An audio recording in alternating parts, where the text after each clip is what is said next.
Sa unang pagkakataon, tutungo tayo sa makasaysayang vegan. Isa rin itong espesyal na biyahe dahil first time nating maglo-long ride. At ito rin ang huling long ride natin para sa taong 2025. Ano kayang karanasang naghihintay sa atin sa daan? Tara, samahan niyo kami sa aming adventure. Kumusta naman yung sabi mo sa biyahe?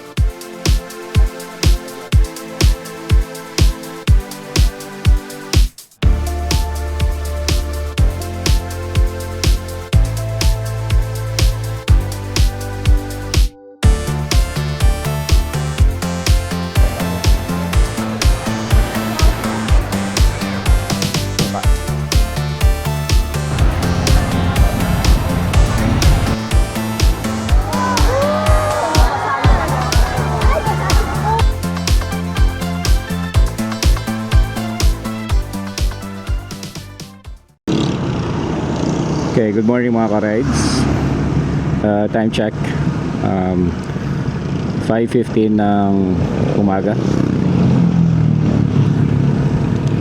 Ngayong araw ay pupunta tayo sa Ilocos or sa Vigan.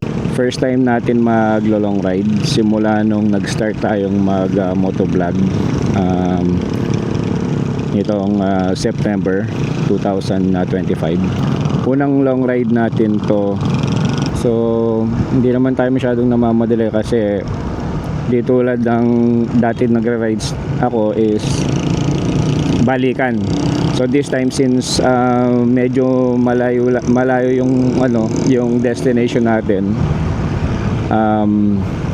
nag-book na lang tayo ng ng matutuluyan para hindi tayo pagod or may time tayong mag-rest bago tayo bumalik din ng Tarlac City.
So mga ka-rides, nag-stop over muna tayo dito sa may La Union sa 7-Eleven. Umalis tayo sa bahay kanina ng 5 AM. Tapos sabi ko every 2 hours magsa-stop over tayo para at least meron tayong kundi pahinga. Hindi naman tayo nagmamadali. Kasi ang check-in natin sa transient is 2 PM pa. So tansya ko mga 12:30 or 1 nandun na tayo sa Vigan. Kape lang tayo para medyo magising tayo ng konti. Kasama pala natin si Mrs. Ayan siya. Kaway. Pa. Kasama natin si Mrs. Kasi first time natin pupunta ng ng Vigan. So excited na ako matry yung empanada, yung longganisa doon, tapos syempre yung Calle Crisologo, hindi natin palalampasin yun. Yun talaga yung natin, yung pakay natin doon. And at the same time, ito yung unang long ride natin at last din para sa taong 2025. And so samahan nyo kami.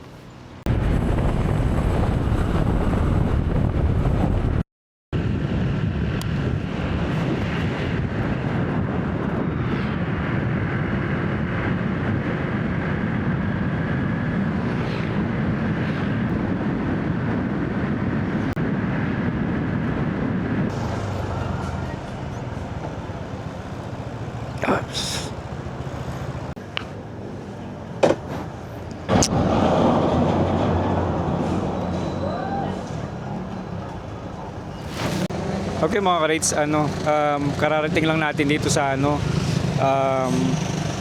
bang daan ito? Arco ng Ilocos Sur.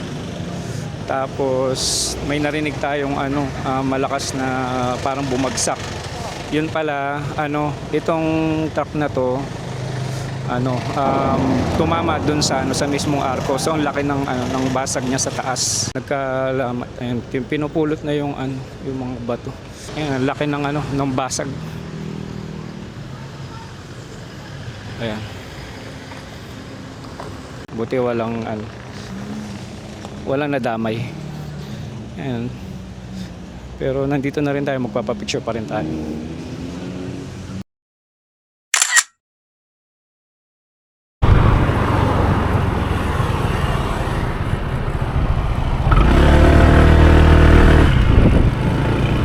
Wow, grabe. Ay, napagandang pagmasdan dito, guys. Hinto muna tayo.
Okay, so mga ka-rides, napaga tayo dito sa hotel.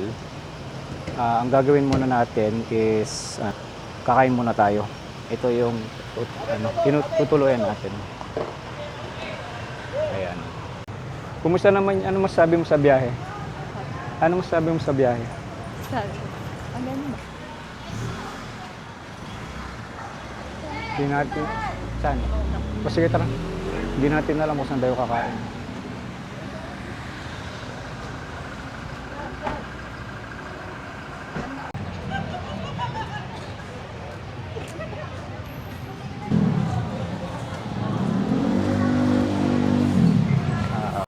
Nahirapan na. Ay, sa karne, 60 sa gulay. Parehas.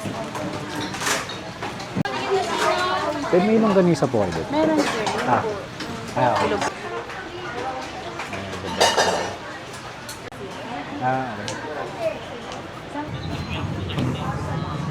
Okay, so mga ka-rides, so hindi pwedeng early check-in dun sa hotel. Kumain muna tayo. Tapos babalik na tayo ng hotel. Tapos pahinga lang ng konti. Siguro mga 1-2 oras pwede na yung pahinga na yon. Tapos lilibutin na natin yung vegan. Kain tayo, guys.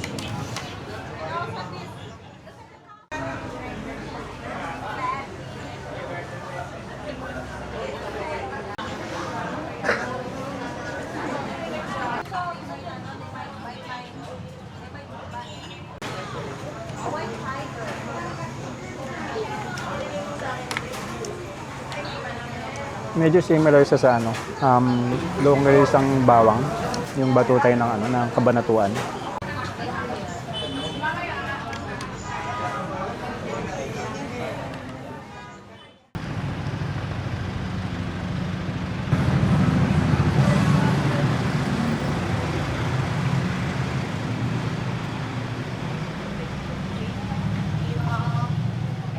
Wala ni Kent, mabalinjay.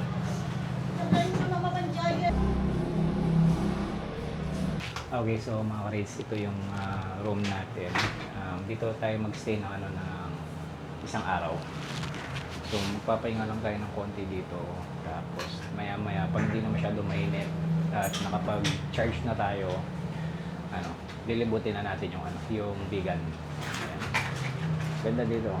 Kaya pala tinawag ng Grand Pass Inn kasi talagang makaluma talaga yung setup tulad nito. Ayan. Walang TV pero syempre may aircon. May TV pa, hindi ko napansin. Sorry. Ayan. Tapos silipin natin yung CR. Okay, malinis naman, 'di ba? Ang galing nito. Okay pala dito, guys. Bibihis lang ako. Saglit. Malinis lang yung CR.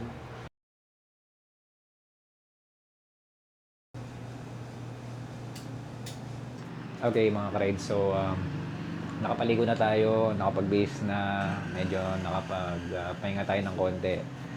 Ngayon, lilibutin na natin yung vegan. Right, so samahan nyo kami, guys. Let's go.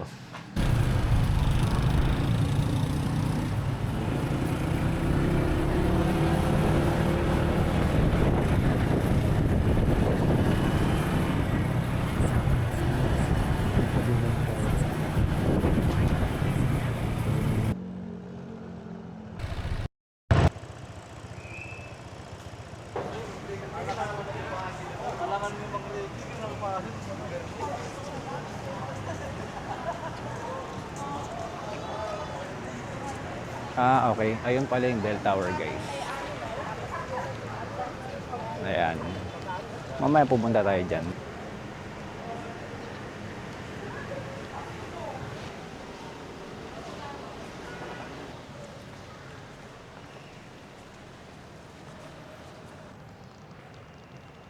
Narito ang St. Augustine Church sa Bantay, Vigan. Isa sa pinakamatandang simbahan sa Ilocos na itinayo noong panahon ng mga Espanyol. Kilala ito hindi lang sa makasaysayang arkitektura kundi pati sa Bantay Bell Tower na nagsisilbing bantayan noong sinaunang panahon. Isang tahimik at banal na lugar na patuloy na sumasalamin sa mayamang kasaysayan at pananampalataya ng mga Ilocano. Okay, so mga ka-rides, yung bantayan, bell tower, pwedeng akitin to, actually. Pero simula nung 2022 na nagkaroon ng lindol, pinagbawalan na yung mga taong umakyat dito. So hanggang dito lang sa bungad yung pwedeng magpalitrato. Ayan. Ayan. So marami talagang turista dito. May cut-off dito na pwedeng magpalitrato hanggang 5:30.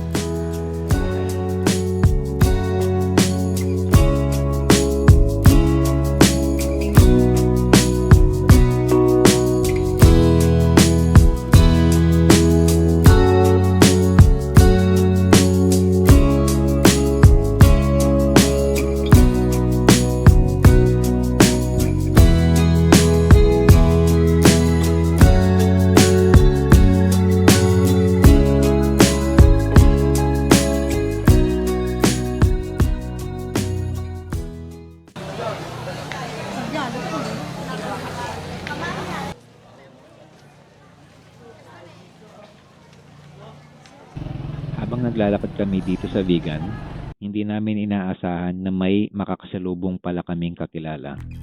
Sa dami ng tao at sa ganda ng lugar, talagang may mga pagkakataong bigla na lang nagtatagpo ang mga landas. Isang simpleng kamustahan pero dagdag saya sa biyahe.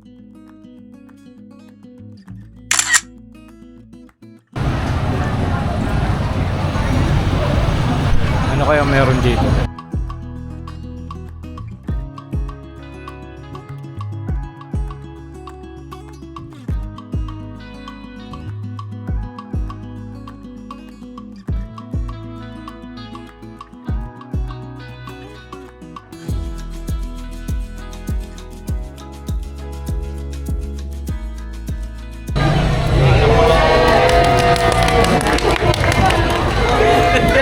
Galing na!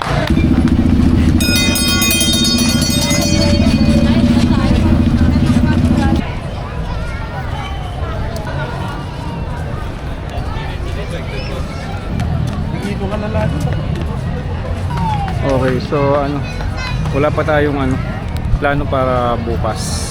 Magtitingin tayo ng iba pang mapupuntahan para masulit yung pagpunta natin dito kasi isang araw lang tayo dito. I mean 2 araw tsaka isang gabi. Ayan. Check out natin bukas is so 12 pa ng tanghali. Ayan. So hanap lang tayo ng pwesto na mapagtatambayan kasi gusto kong umupo. Kanina pa kami lakad ng lakad. Eto, dito tayo. Ay, grabe. Kakapagod. Ayun, tambay lang tayo dito. Balak sana namin magmotor papunta malapit dito sa sa park. Kaya lang paikot-ikot tayo kahit saan traffic. Nahirapan pa tayong maganap ng parking space. So bumalik na lang tayo ng hotel. Doon na lang tayo na nag-park. Total walking distance naman halos lahat ng mga tourist attraction dito. Okay, so mga ka-rides, habang nagpapahinga tayo dito, nagre-relax tayo dito sa park, itong si Mrs. nag-ikot-ikot, naghanap ng tubig kasi nauhaw. Ngayon, pagbalik niya, bumili pala siya ng empanade. Yun talaga yung balak ko. Maghanap ng empanada para ma-video natin. Pero, ayun, nabili na niya. So, tatry na nga natin ngayon yung empanada. Try natin na walang suka. Mainit. Sarap. 60 pesos isa. Bigyan natin ng suka. Baka matulungan yung pantalon natin.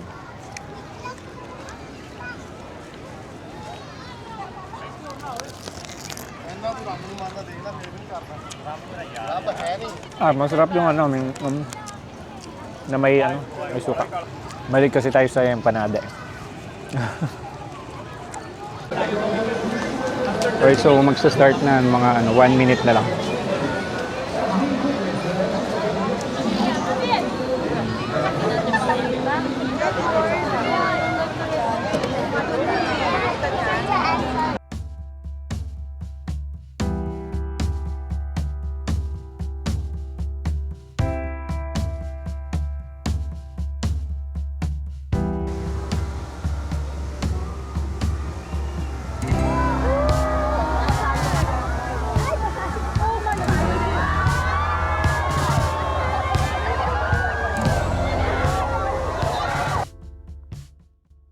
Sa pagtatapos ng unang araw ng aming paglalakbay sa Vigan, dala namin ang mga alaala at karanasang tunay na espesyal.